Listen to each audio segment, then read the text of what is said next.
हमारी हीरोइन हमें बताती है चाइल्ड केयर टीम के कुछ 4 से 5 मेंबर्स हैं जिनमें यूनी आती है जो कि एक ऐसी मेड है जिसको मेडिकल नॉलेज बहुत ज़्यादा है, और एम्बर जो कि मेरे खाने की इंचार्ज है, और उसके अलावा लीना जो कि कुरिकुलम की स्पेशल एजुकेशन के लिए रिस्पॉन्सिबल है, और अर्न जो कि फॉर्मर नाइट था। और ये सारे के सारे मेरे लिए रखे गए हैं क्योंकि ये सारे के सारे एक्सपर्ट हैं और मुझे लगा नहीं था इनमें कोई भी कमी है।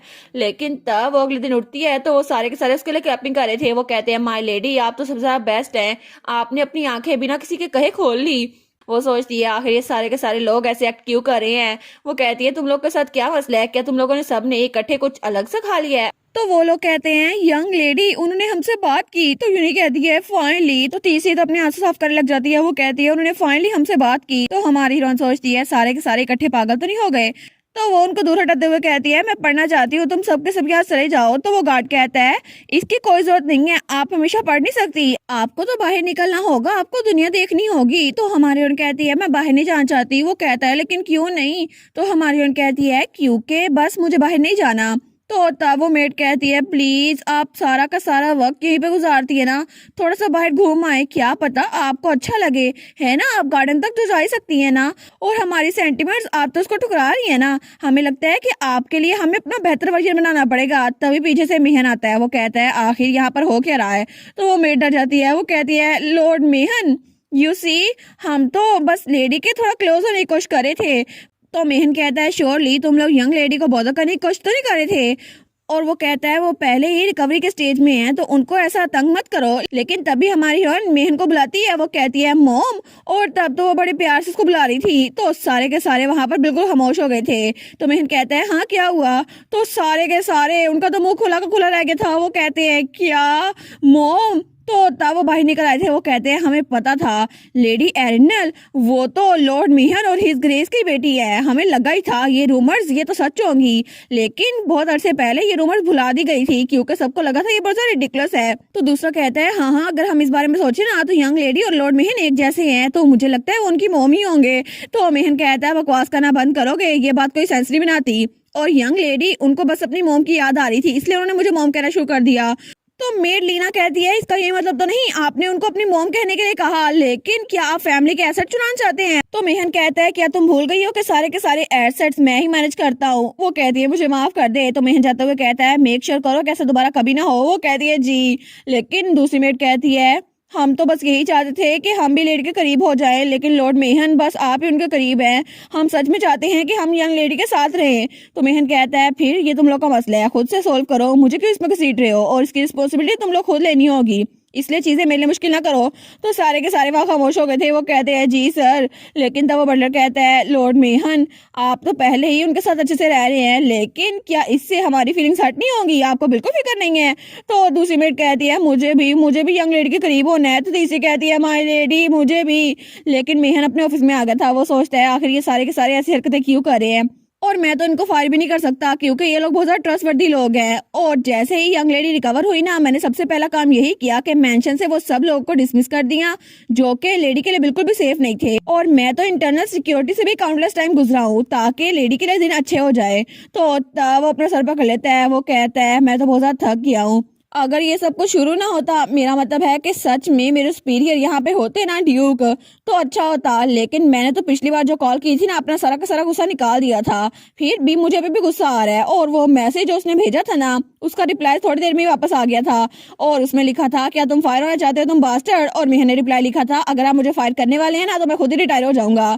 लेकिन तब कुछ दिनों बाद फिर से एक चिड़िया उनके पास आई थी और उस लेटर में लिखा हुआ था तुम फायर नहीं होने वाले, तुम्हें पूरी जिंदगी यहीं पे रहना होगा और अपनी बॉडी के साथ इसको टर्न करना होगा। वो सोचता है सच में ये आदमी सीरियसली सारा काम मुझे करना पड़ता है। और तब दूसरी तरफ हमें पैलेस का सीन दिखा रहता है जहाँ पे हमारा हीरो वो बहुत ज्यादा खुश बैठा हुआ था, और वो वही दिन था जहाँ पे सब बच्चों ने इकट्ठे होना था।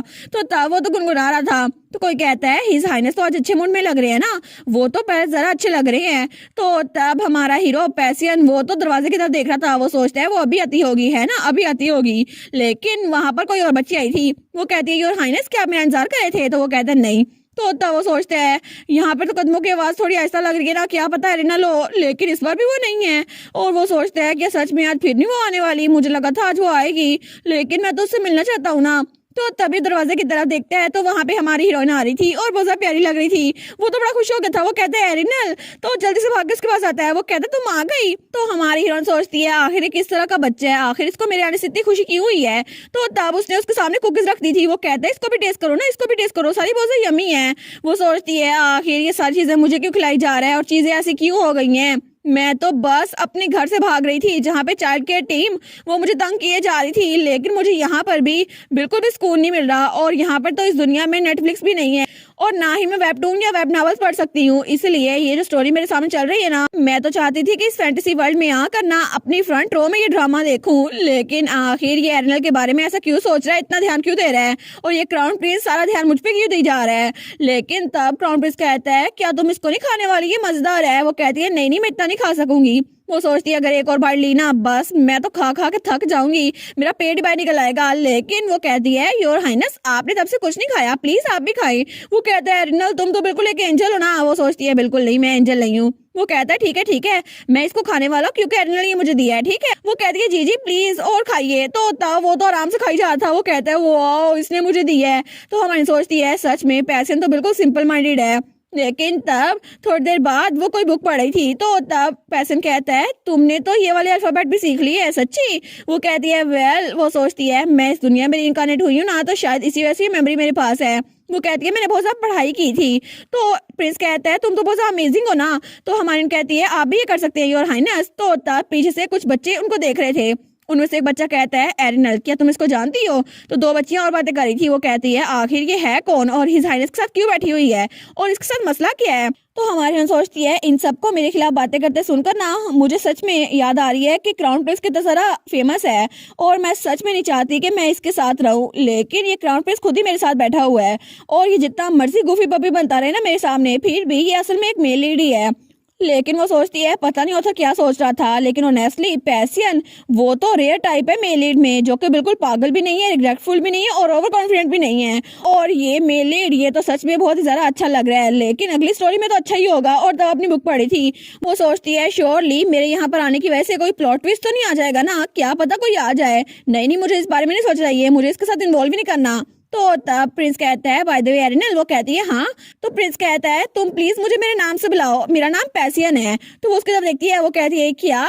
तो वो कहती है जी क्राउन प्रिंस। वो कहता है पैसियन। वो कहती है योर हाइनेस। वो कहता है पैसियन, मैंने कहा ना मेरा नाम पैसियन है, पैसियन। तो वो बेचारी सोचती है मैं क्या कहूँ इसको। तो तब वो कहती है ठीक है पैसियन। तो वो बड़ा खुश हो गया था। वो कहता है ना अब मैं भी तुम्हें तुम्हारे नाम से बुलाऊंगा, है ना। वो कहती है ठीक है। और उसके बाद पार्टी खत्म हो गई थी और वहां से निकलने लगती है। वो सोचती है फाइनली अब तो मैं घर जा सकती हूँ ना, मैं कम से कम पैसे से तो दूर हो गई ना। लेकिन तभी उसके सामने दो गार्ड्स खड़े थे। वो कहते हैं माय लेडी हमें माफ कीजिएगा, लेकिन हर मजेस्टी एम्प्रेस आपसे मिलना चाहती है। तो वो सोचती है क्या हर मजेस्टी, लेकिन अब उनको मुझसे क्या काम पड़ गया। तो तब हमारी हीरोइन सोचती है पूरे एम्पायर में बहुत सारे लोग हैं जो बहुत ज्यादा इंपॉर्टेंट है, लेकिन उन सब में सबसे ज्यादा इंपॉर्टेंट है एम्प्रेस एजीनी, जो कि मेलिड की मॉम है और वो एक ऐसी ब्यूटी थी जिसको कोई भी इग्नोर नहीं कर सकता। और बहुत सारे लोगों ने उनसे उनका हाथ मांगा मैरिज के लिए, लेकिन वो एक ऐसी इंसान थी जो नेशन के लिए बहुत ही ज्यादा अच्छी है। और तब दरवाजा खोलती है और तब सोचती है क्योंकि मेलिड भी सिर्फ एम्प्रेस की वजह से इतना अच्छा बन पाया। और वहाँ पे एम्प्रेस खड़ी थी जो कि ब्लैक बालों वाली थी और बहुत ही ज्यादा खूबसूरत थी। वो कहती है वेलकम, आज का ट्रिप बहुत ज्यादा टायरिंग नहीं था, है ना। वो कहती है जी। और तब वो दोनों आमने सामने बैठ गए थे। तो एम्प्रेस कहती है मैंने आज तुम्हें इसलिए इन्वाइट किया क्योंकि सिनरी बहुत ज्यादा लवली है और ये जगह ये तुम्हारे लिए है, अच्छी लगी ना तुम्हें, और स्पेशली मैं तुमसे मिलना चाहती थी इसलिए मैंने तुम्हें बुलाया। और मैंने अपने टेंडर से सुना कि आज फिर तुम बहुत ज्यादा थक गई थी। तो हमारे यहाँ उसके सामने वो सारी की सारी चीजें पड़ी हुई थी। वो सोचती है अभी पार्टी में मैंने इतना सब कुछ खाया, लेकिन फिर भी मे भी मुझे थोड़ा सा और खाना पड़े ताकि इनको इतनी इंसल्ट ना लगे। लेकिन क्या पता पहले एम्प्रेस खाना शुरू करे फिर मैं खाऊंगी। तो एम्प्रेस कहती है मुझे लगता है कि तुम्हें कोई गलतफहमी हो गई है, तुम्हारा क्यूट सा एक्सप्रेशन देखकर मुझे लगता है कि तुम्हें लगता है पहले मैं खाऊंगी। वो कहती है जी। तो एम्प्रेस कहती है कोई बात नहीं, तुम पहले खा सकती हो। तो हमारे यहाँ उसमें से एक मैक्रोन उठाती है, वो उसको खाते रखती है। तो एम्प्रेस कहती है ये पहली बार है कि हम दोनों अकेले मिल रहे हैं, क्योंकि पहले बहुत सारे लोगों की मौजूदगी में मैं तुमसे मिली थी, तब तुम बहुत ज्यादा छोटी थी। वो सोचती है मुझे तो याद भी नहीं है किस बारे में बात कर रही है, लेकिन मैं खामोश रहूंगी। और तब वो खामोश रही थी। तो एम्प्रेस कहती है तुम तो पहले बहुत ज्यादा क्यूट थी, लेकिन अब तो और भी ज्यादा क्यूट हो गई हो। तो तब वो कहती है तुम तो सेम टू सेम उसकी तरह लगती हो, उस बच्चे की तरह। तो हमारी सोचती है क्या उस बच्चे की तरह, इनका कहने का मतलब है कि ये मेरे फादर को जानती है ना। इसका मतलब है कि एम्प्रेस वो मेरे बायोलॉजिकल डैड को अच्छे से जानती हैं, लेकिन नावल में तो कभी भी इसका जिक्र नहीं आया। तो एम्प्रेस कहती है क्या तुम मेरे बारे में क्यूरियस हो, अगर तुम्हें मुझसे कुछ पूछना है तो तुम पूछ सकती हो। तो वो कहती है वेल क्या मैं पूछ सकती हूँ आपने मुझे यहाँ पर क्यों बुलाया। वो कहती है ओ मुझे लगता है तुम थोड़ी कंफ्यूज हो गई होगी, मैंने तुम्हें यहाँ पे सिर्फ इसलिए बुलाया क्योंकि मैं तुमसे मिलना चाहती थी। तो हमारे कहती है क्या सच में। वो कहती है हाँ बिल्कुल, तुम्हारा तो क्यूट सा रिएक्शन है, तुम्हें फिक्र करने की जरूरत नहीं है, और वैसे भी तुम तो बिल्कुल भी खा नहीं रही, इसको खाओ ना, आज मेरी तरफ से ये माफी के तौर पर है। तो वो कहती है माफी। तो एम्प्रेस कहती है मैंने सुना है कि मेरा बेटा आजकल तुम्हें बहुत ज्यादा तंग कर रहा है, लेकिन उसकी तरफ से मैं तुमसे माफी मांगती हूँ, और ये भी खाओ, ये बहुत ज्यादा डिलीशियस है। और मेरा बेटा वो तो बहुत ज्यादा एनर्जेटिक है हिज मैजेस्टी की तरह, लेकिन उसके सामने तो मैक्रोन्स का पूरा बंडल था। वो सोचती है ओ नो ये तो बहुत ज्यादा है, मैं नहीं खा सकती। लेकिन जितना मैं इनसे बात कर रही हूँ ना, मुझे पता चल रहा है कि एम्प्रेस वो असल में बहुत ही ज्यादा अच्छी हैं और बहुत ज्यादा नरम दिल भी है। तो एम्प्रेस स्माइल कर रही थी। वो सोचती है लेकिन मैं इनको इग्नोर नहीं कर सकती और मुझे लगता है मुझे इनसे बात करनी पड़ेगी। तो एम्प्रेस कहती है क्या तुम्हें बच्चों के साथ सोशलाइज होने में थोड़ा मसला हो रहा है, अगर वो तुम्हें बुद्धि कर रहे हैं तो मुझे बता दो। वो कहती है नहीं नहीं बिल्कुल भी नहीं, और मैं तो बचपन से ही वीक हूँ ना, इसलिए बस मैं किसी से बात नहीं कर पाती। तो एम्प्रेस कहती है अच्छा, लेकिन फिर भी अगर तुम्हें कोई भी मसला हो ना तो मुझे बताते हुए हिचकिचाना मत, मैं उसको सॉल्व कर दूंगी। वो कहती है सच में। वो कहती है जी। वो सोचती है ठीक है, तो क्या पता कि मैं एम्प्रेस से कुछ पूछ सकती हूँ। वो कहती है क्या योर मैजेस्टी मैं चाइल्डहुड गैदरिंग में ना आऊँ तो ठीक रहेगा। तो वो कहती है नहीं नहीं मुझे लगता है ये पॉसिबल नहीं होगा। तो हमारी सोचती है लेकिन इसने तो कहा था ये मेरी हेल्प करेगी ना, लेकिन फिर भी। तो एम्प्रेस कहती है क्या कोई और चीज है जो तुम मुझसे छुपा रही हो, इसका मतलब है कोई तुम्हें बुली कर रहा है। वो कहती है नहीं नहीं कोई भी नहीं। वो सोचती है एक्चुअली मसला तो आपका बेटा है ना, लेकिन मैं आपको ये नहीं बता सकती। तो तब एम्प्रेस कहती है मुझे तो ये सुनकर बहुत अच्छा लगा, क्या तुम्हारी कोई और रिक्वेस्ट है। तो तब वो थोड़ी हिचकिचा रही थी, लेकिन तब वो कहती है ठीक है, तो क्या मैं आपसे पूछ सकती हूँ कि आपने मुझे इस गैदरिंग में क्यों इन्वॉल्व किया योर मैजेस्टी। तो हमारी हीरोइन सोचती है मैं तो तब से क्यूरियस थी कि आखिर एम्प्रेस ने मुझे इस गैदरिंग में इन्वॉल्व क्यों किया, क्योंकि कोई गारंटी नहीं है कि डची का टाइटल मुझे ही मिलेगा फ्यूचर में, लेकिन वो स्पेशली मुझे यहाँ पर बुला रही है, इसका कोई ना कोई मकसद तो होगा ना। तो एम्प्रेस कहती है अच्छा तुम इस बारे में क्यूरियस थी, वेल जो रीजन मैंने तुम्हें यहाँ पर बुलाया है मैं तुम्हें बता देती हूँ। लेकिन तब कुछ दिनों बाद दोबारा से हमें वो गैदरिंग का सीन दिखा रहता है। तो हमारे वहां पर आई हुई थी। वो सोचती है मैं तो बहुत ज्यादा थकी हुई हूँ, लेकिन पहले तो ये गैदरिंग हफ्ते में एक बार होती थी, अब तो हफ्ते में 2 से 3 बार रखने लग गए हैं, मैं तो बहुत ज्यादा थक गई हूँ।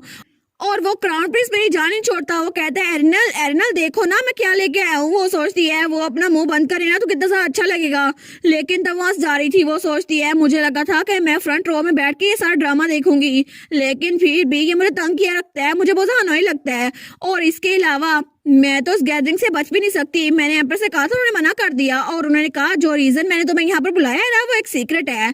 लेकिन वो सोचती है अगर उन्हें सीक्रेट ही रखना था तो पहले बता देती ना, ऐसे कहने की जरूरत ही क्या थी। लेकिन उनकी आंखों में जो लुक था ना उससे मुझे पता चल रहा था कि उनको मेरे पास के बारे में कुछ पता है, और मे भी वो मेरे फादर को अच्छे से जानती हैं। लेकिन वो सोचती है एम्प्रेस अजीनी और मेरे फादर के दरमियान जरूर कोई ना कोई ताल्लुक है, और मेरी बोर्ड स्ट्रिक्ट मुझे बता रही है कि कुछ ना कुछ गड़बड़ है। तो तभी वहां पे कोई कहता है टारगेट स्पॉटेड, और वहां पे वो ट्विंस आए थे। वो कहते हैं एरल एरनिल। तो हमारी उनके पास आते हैं, लेकिन हमारी उन सोचती है मैं इनको इग्नोर कर दूंगी, और तब वहां से जाने लगती है। लेकिन दोनों ट्विंस उसके पीछे थे। वो सोचती है लगता है बहुत ज्यादा देर हो गई है, तो दोनों ट्विंस उसके सामने आते हैं। वो कहते हैं तुम यहाँ पर जल्दी आ गई एरनिल। दूसरा कहता है हाँ हाँ देखो सही हम लोग क्या सोच रहे थे एरनिल, तुम्हारे बारे में सोच रहे थे। तो एरनल कहती है तुम लोग के नाम क्या है। तो वो कहते हैं एरनल तुम्हें हमारे नाम नहीं पता। तो हमन कहती है नहीं। तो उनमें से एक कहता है मेरा नाम सीएल है, और दूसरा कहता है मैं नोएल हूँ, और लोग हमें एंजल ट्विंस कहते हैं। वो सोचती है मुझे तो डेविल ट्विंस लगते हैं, लेकिन वो कहते हैं एरनल हमारे नाम क्या है। तो हमारी उनके नाम बता रहती है। वो कहती है सीएल और नोएल। वो कहते हैं हाँ हाँ बिल्कुल। तो हमारे सोचती है अगर मुझे सही से याद है ना तो नोएल 5 मिनट छोटा है। तो तब वो ट्विंस कहते हैं तुम्हें अब हमारा नाम नहीं भूलना ठीक है एरल। वो कहती है मेरा नाम एरिनल है। वो कहते हैं ठीक है एरल। वो सोचती है ठीक है अब मेरा नाम इन्होंने ये लेना है तो मैं क्या करूं। वो कहते हैं ओके एरिनल, लेकिन एरिनल हमें ये बताओ ना कि तुम अगर भागो तो सच में कोलैप्स हो जाती हो, क्या तुम हमें दिखा सकती हो। वो सोचती है मैं कोई सर्कस का जानवर जो तुम लोग को भाग के दिखाऊं। तो तब नोएल कहता है अगर तुम भाग के दिखाओगी ना तो मैं तुम्हें ये दे दूंगा। तो हन कहती है ये क्या है। वो कहता है मेरे अलाउंस है एक प्लाटियम का कॉइन। वो सोचती है एक प्लाटियम का कॉइन, ये तो 1000 गोल्ड कॉइन के बराबर होता है ना, लेकिन सच में इनकी फैमिली तो बहुत ज्यादा अमीर है इसलिए ये मुझे दे रहा है। तो नोएल कहता है तुम्हें इसकी वर्थ का पता है ना, क्या अगर तुम्हें पसंद नहीं आया तो मैं एक और ऐड कर दूं। वो कहती है अगर तुम मुझे 1000 भी दे दोगे ना मैं फिर भी नहीं भागूंगी। वो कहते हैं प्लीज भागो ना, तुम तो हमें सैड कर रही हो प्लीज। और वो थोड़े दुखी हो रहे थे। तो हमारी सोचती है सीरियसली ये लोग तो सामने से कितने फ्लॉलेस नजर आते हैं ना, लेकिन असल में ये दोनों बहुत ही ज्यादा शरारती हैं। तो तब उनमें से एक कहता है, क्या हुआ एरिनल, क्या तुम हमारे प्यार में पड़ गई? हम लोग बहुत ज्यादा प्यारे हैं ना। दूसरा कहता है, हाँ हाँ बहुत ज्यादा क्यूट है, अडोरेबल है। तो तब सीएल आगे तो कहता है, हम तो एरिनल को अपने आईलैशेस को भी टच करने देंगे, ये तो बहुत ज्यादा स्पेशल प्रिविलेज है। तो दूसरा कहता है, हाँ मैं तुम्हें अपना चीक भी टच करने दूंगा। तो हमारे सोचती है ये दोनों ट्विंस बहुत ही ज्यादा शरारती है और ये किसी को बुली करना ऐसे शुरू करते हैं, लेकिन बाद में जब कोई इनको टच करने लगे ना तो फिर ये उसके ऊपर पाउस करते हैं और उसको सताते रहते हैं। इसलिए मैं नहीं चाहती कि इसके साथ कुछ भी करूं। तो तब वहां पे आराम से खड़ी थी तो वो दोनों कहते हैं क्या, लेकिन तभी एक दूसरे की तरफ देखते हैं। वो सोचते हैं क्या सच में इसने हमें इग्नोर कर दिया। लेकिन तब हम कहती है, साइड पे हटो, मुझे जाने दो, अगर तुम लोग कहोगे है ना तो प्लीज साइड पे हट जाओ। तो वो दोनों उसके सामने आ गए थे। तो हम कहती है, मैंने कहा ना साइड पे हट जाओ। तो वो दोनों ट्विंस उसके सामने हो गए थे। वो कहते हैं, तुम तो पहली इंसान हो जिसने हमें इतनी कोल्डली ट्रीट की है एरिनल, और आखिर क्या सब कुछ तुम हमारी टेंशन के लिए कर रही हो? वो सोचती है, कर ही ना लूं मैं ये सब कुछ। तो सीएल कहते हैं, एरिनल तुम तो बहुत ज्यादा क्यूट हो। तो नोएल कहते हैं, एरिनल तुम तो बहुत ज्यादा अडोरेबल हो। वो सोचती है मुझे स्ट्रॉन्ग होना पड़ेगा, लेकिन मैं इतनी भी स्ट्रॉन्ग नहीं हूँ कि इनको धक्का दे सकूं। लेकिन ये लोग तो सामने खड़े हुए हैं और इस वक्त तो यहाँ पे किसी को मुझे बचाने के लिए आना चाहिए ना। तभी दरवाजा खुलता है और वहां पे कोई आता है। वो कहता है, ओए तुम ट्विंस जल्दी करो, एरिनल से दूर हो जाओ। और वहां पे क्राउन प्रिंस आया था हमारी हीरोइन के सामने उसको बचाने के लिए। वो सोचती है, क्या क्राउन प्रिंस पैसियन, क्या सच में ये मुझे बचाने के लिए आया है? तो तब तो वो बड़ी खुश हो गई थी। तो वो सोचती है, ये तो बिल्कुल किसी शाइनिंग आर्मर में नाइट की तरह मेरी जान बचाने के लिए आया ना, और इसने तो ट्विंस को दूर धकेल दिया है। तो तब वो कहता है, तुम लोग को समझ नहीं आया, उससे दूर हो जाओ, तुम लोग को पता नहीं चलता कि एरिनल तुम लोग को पसंद नहीं करती। तो वो सोचती है, पैसियन एक और बार डांटो ना उनको। लेकिन तब वो ट्विंस बिल्कुल फ्रीज हो गए थे। तो तभी वो उसको इग्नोर करते हैं, हमारी हीरोइन के पास आते हैं। वो कहते हैं, एरिनल तो हमें पसंद करती है ना, है ना एरिनल? तो हमारी सोचती है, देखो ये लोग फिर से मेरे पास आ गए, जान छोड़ दो मेरी। तो तब वो लोग कहते हैं, और हाइनेस क्या आप सच में एरिनल को अपने पास रखना चाहते? आप नहीं चाहते हम उसके साथ दोस्ती करें, है ना? तो क्राउन प्रिंस कहता है, क्या क्या तुम लोग क्या बात कर रहे हो? तो तब नोएल कहता है, आप स्टटर कर रहे हैं, है ना, इसका मतलब है आप गिल्टी हैं। तो सीएल कहता है, आपका इवल प्लॉट वो एक्सपोज हो गया योर हाइनेस। तो हमारी सोचती है, चलो इनका टारगेट चेंज हो गया, मैं यहाँ से भागती हूँ। लेकिन तभी उसके सामने कोई और खड़ा था। वो सोचती है, क्या ये तो हारून है ना। और तब उसके सामने एक और बच्चा खड़ा था जो कि बहुत ज्यादा प्यारा था। वो सोचती है, ये बच्चा, हाँ बिल्कुल यही मुझे बचा सकता है। तो तब नोएल कहता है, हम लोग एरिनल से पूछ लेते हैं, है ना, मसला सोल्व हो जाएगा। तो तब दोनों ट्विंस उसके पास आते हैं। वो कहते हैं, तुम हमारे साथ खेलना चाहती हो, है ना एरिनल? तो क्राउन प्रिंस कहता है, तुम मेरे साथ खेलना चाहती हो, है ना एरिनल? वो सोचती है, तीनों के तीनों इकट्ठे क्यों आ गए हैं? लेकिन तभी वो हारून का हाथ पकड़ती है। वो कहती है, असल में मुझे यंग मास्टर हारून के साथ खेलना है। तो वो सारे के सारे कहते हैं, क्या इसको किसके साथ खेलना है? तो सीएल कहता है, वेल ये तो अनएक्सपेक्टेड था। और तब हमारी हीरोइन बताती है, ओरिजिनल लेवल में एरिनल तो सिर्फ एक एक्स्ट्रा थी जिसका कोई किरदार नहीं था, और हेल्बन फैमिली वो तो 5 ड्यूकल फैमिली में से एक थी, और वो तो हमेशा मिस्ट्री में छुपी रहती थी, लेकिन उनका कोई किरदार नहीं था। लेकिन मेन रोल हमेशा बाकी फैमिली अदा करती थी, जिनमें से एक फैमिली थी हारून की फैमिली, जो कि नाइट्स की फैमिली थी। और इसके अलावा इन ट्विंस की फैमिली वो तो बहुत ज्यादा दौलतमंद थी, और पूरे एम्पायर में सिर्फ इनका ही राज था, क्योंकि दौलत के मामले में और बिजनेस के मामले में ये बहुत ज्यादा अच्छे थे। लेकिन फिर भी ये सारे मेरे पीछे क्यों पड़े हुए हैं? तो क्राउन प्रिंस सामने केक लेके आता है। वो कहता है, एरिनल इसको ट्राई करो ना, बड़ा मजे का है। वो सोचती है, जब से मैं क्राउन प्रिंस के साथ इन्वॉल्व हुई ना, सारे मेरे पीछे पड़ गए हैं। तो ट्विंस भी इसको केक देते हुए कहते हैं, इसको ट्राई करो, वो नहीं मजे का, ये मजे का है। और वो लोग थे ड्यूकल हाउस ऑफ सेफ्रम से। तो वो सोचती है, पिलर्स ऑफ एम्पायर मेरे पीछे क्यों पड़ गए हैं? तो हारून वहां पे खामोश बैठा हुआ था, और वो था ड्यूकल हाउस ऑफ म्यूजिक से। तो वो सोचती है, ये सारे के सारे मेरे इर्द गिर्द क्यों जमा है, सिर्फ हम 5 यहाँ पर क्यों हैं? लेकिन वो सोचती है, फिर भी मैंने इस बच्चे को सिर्फ इसलिए चुना क्योंकि हारून ये असल में अपनी फैमिली का बहुत ज्यादा जीनियस बच्चा है, और ये क्राउन प्रिंस की शील्ड है, और इसके अलावा ये कहानी का सेकंड में लीड होने वाला है। और तब उसको देखती है, वो सोचती है, मैं पता कर सकती हूँ कि फीमेल लीड को इस पे क्रश क्यों था, क्योंकि ये बहुत ज्यादा हैंडसम है। लेकिन तब सीएल कहते हैं, एरल आखिर तुम अटेंशन हारून की तरफ क्यों दे रही हो? तुम तो हमारी तरफ देख ही नहीं रही। तो नॉल भी कहता है, एरिनल क्या तुम हारून को जरा पसंद करती हो? तो तब हारून बेचारा तो पत्थर का बन गया था। तो हमारे यहाँ सोचती है, लगता है ये दोनों उसके पीछे पड़ गए हैं। लेकिन तब वो चाय पीते हुए सोचती है, मुझे उसके लिए बुरा लग रहा है। लेकिन हारून वो तो same to same northern grand duke की तरह लगता है ना, सेकंड मेल लीड। तो मैं इसके साथ ही रहूंगी, क्योंकि ये कहानी भी बहुत ज्यादा अच्छा था, और ये कभी भी अपने प्यार का इजहार नहीं करता। लेकिन वो फीमेल लीड को बहुत ज्यादा पसंद करता था, फिर भी उसने अपने दोस्त के लिए इसको छोड़ दिया। तो इसका मतलब है कि ये मुझे भी बचाएगा, और दूसरे लफ्जों में कहें तो ये वही है जो डेविल ट्विन और क्राउन प्रिंस से मुझे बचाएगा, और वो उनको दूर तक खेल देगा। तो तब नॉइल उसको केक खिलाने के लिए उठता है। वो कहते हैं एरिनल चलो ना इसको ट्राई करो। वो सोचती है अभी मेरा चांस है, हारून प्लीज मुझे बचाओ। तो उसकी तरफ देखती है, उसका इशारा था प्लीज मुझे बचा लो हारून, लेकिन हारून उसका इशारा समझ आता है। वो सोचती है देखा वो समझ गया, लेकिन तभी हारून वो उसको खुद से केक खिलाने लगता है। वो सोचती है कि मेरा ये मतलब नहीं था, मेरा मतलब था मुझे इस मैस से बचाओ। तो तभी क्राउन प्रिंस खड़ा होता है और जल्दी से वहां पर आता है और हारून के हाथ से वो केक खा लेता है। वो कहता है एरिनल उसे छोड़ो, ये वाला ज्यादा टेस्टी है। तो तब हारून बेचारा वो थोड़ा सैड हो गया था। हमारी सोचती है इतना प्यारा बच्चा वो सैड हो गया, मुझे बिल्कुल अच्छा नहीं लग रहा। लेकिन तभी सीएल कहता है वाओ हिज हाइनेस आप तो हारून को चेक में रख रहे हैं।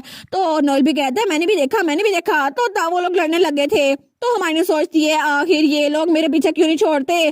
तो तब सीएल और नॉइल तो हमारे हीरो के साथ लड़ रहे थे। वो सोचती है मेरा मिशन फेल हो गया, लेकिन सेकंड में लीड भी मेरे किसी काम के नहीं आया। तो तब वहां पर वो लड़ी जाए थे। वो कहते हैं एरिनल हमेशा पसंद करती है। दूसरा कहता है नहीं योर हाइनेस आपका चेहरा तो लाल हो रहा है। वो कहता है चुप रहो तुम लोग। वो सोचती है आखिर से मैं इस ट्रैप के अंदर क्यों फंस गई हूँ, मुझे तो यहाँ से निकलना है। लेकिन तभी ट्विंस दोबारा से उसके पास आ गए थे। वो कहते हैं एरिनल तुम हमें पसंद करती हो। दूसरा कहता है हाँ बिल्कुल। वो सोचती है मेरे जैसे एक्स्ट्रा के लिए बहुत ही ज्यादा है, मुझे यहाँ पर नहीं रहना। और तब रात के वक्त जब वो घर वापस आ गई थी ना, तो वो जल्दी से अपनी मम्मा के पास आई थी, यानी कि हमारे मेहन के पास। तो तब उसके टांग से चिपक गई थी। वो कहता है क्या हुआ है। वो कहती है बहुत सारा कुछ हो गया। वो कहता है लगता भी ऐसा, लेकिन तब तो वो उसके साथ चिपकी हुई थी। वो सोचती है मुझे बहुत ज्यादा अच्छा लग रहा है क्योंकि मुझे लगता है मैं सच में घर वापस आ गई हूँ। और मेहन इकलौता है जब से मैं छोटी थी ना तब से वो मुझे बड़ा कर रहा है, और इसीलिए शायद वो मेरे लिए बहुत ज्यादा अच्छा है और मैं उसके साथ बहुत ज्यादा पुरसकून रहती हूँ।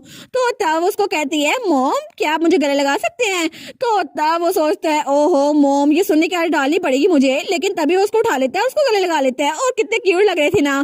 तो तब वो कहता है क्या चाइल्डहुड फ्रेंड गार्डनिंग में कुछ हुआ था। तो तब वो सारे मेड और सर्वेंट सोचते हैं ओहो फिर से लॉर्ड मेहन हमें उन्हें गले लगाया।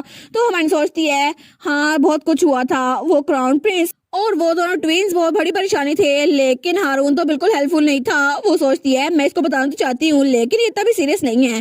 तो वो कहता है तो मुझे कुछ भी बता सकती हो कंफर्टेबली, और क्या सच में कुछ भी नहीं हुआ था। तो मन कहती है नहीं कुछ भी नहीं हुआ। तो वो कहता है हाँ लेकिन मुझे लगता है मुझे आपका ट्रस्ट और गेन करना होगा माय लेडी। वो कहती है नहीं ऐसा कुछ नहीं है। वो सोचती है मैं अगर इसको एक्सप्लेन करने बैठी हूँ तो बहुत बड़ा हो जाएगा। तो वो कहती है लेकिन क्या मैं चाइल्डहुड फ्रेंड गैदरिंग को स्किप नहीं कर सकती। तो बाकी के सारे मेड और सर्वेंट कहते हैं क्या ये स्किप करना चाहती हैं। तो मेहन कहता है कि आप गैदरिंग में नहीं जाना चाहती। तो वो कहती है हाँ मैं नहीं जाना चाहती, लेकिन पीछे से सारे के सारे मेड और सर्वेंट कही जाते हैं नहीं आपको अपोज करना होगा, आपको बिल्कुल भी अपोज करना होगा। उनके एक्टिव चाइल्डहुड शेड्यूल में सिर्फ चाइल्डहुड फ्रेंड गैदरिंग ही है, अगर वो बाहर नहीं जाएंगी तो घर पे रहेंगी। लेकिन हमारी वो सोचती है मुझे लगा ही था कि कोई रास्ता नहीं है कि वो हाँ बोलेगा, फिर भी मुझे लगा था शायद मेहन मेरी बात मान जाएगा। तो मेहन कहते हैं अगर ऐसा है तो आप इसको स्किप कर दे, क्योंकि अगर आप ये चाहती है ना तो फिर कोई एक्सप्लेनेशन देने की जरूरत नहीं है, इसको मैं खुद हैंडल कर लूंगा। तो वो कहती है सच में मेहन। तो तब उसको जोर से गले लगा लेती है। वो सोचती है सच में मेहन तो बहुत अच्छा है, मेरा रिलायबल गार्डियन। वो कहती है मोम।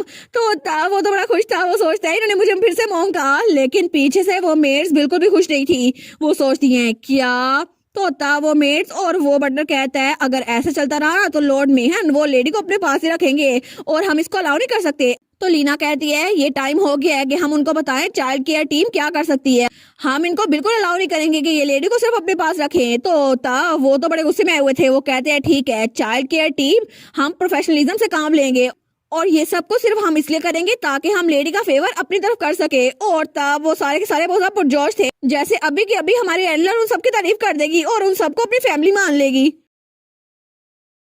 और इसी के साथ ये वाला पार्ट यहीं पर ख़त्म। तो आप लोग बताइएगा आप लोग को ये पार्ट कैसा लगा, और वीडियो को लाइक और चैनल को सब्सक्राइब लाजमी कीजिएगा। बाकी वीडियोस का लिंक भी स्क्रीन पर नज़र आ रहा होगा, तो काइंडली उनको भी चेकआउट कर लें। और thank you so much for watching my videos. Stay safe, bye bye.